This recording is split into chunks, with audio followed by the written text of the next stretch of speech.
সুরক্ষা। এই সুরক্ষা আসলে কি? এটা কি কোনো কবচ নাকি কোনো সীমা? এই সুরক্ষা আসলে অন্য কিছু।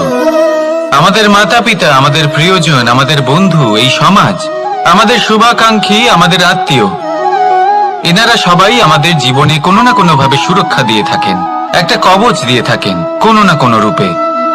কিন্তু দেখতে গেলে আমাদের পরাক্রমের পথে, আমাদের বীরত্বের পথে, আমাদের সাহসের পথে এই সুরক্ষাই সব থেকে বড় বাধা হয়ে দাঁড়ায়। একবার ভেবে দেখুন, যদি আপনি কোনো সুরক্ষাই না পান, বা যদি আপনি এই সুরক্ষা ভেঙে বাইরে আসতে পারেন, তাহলে আপনার বীরত্ব চরম সীমায় পৌঁছে যায়। কেন? কারণ তখন আপনি জানেন যে এই সংসারের সম্মুখীন আমাদের নিজেদেরই হতে হবে। আপনি বুঝে যান যে শত্রুর সম্মুখীন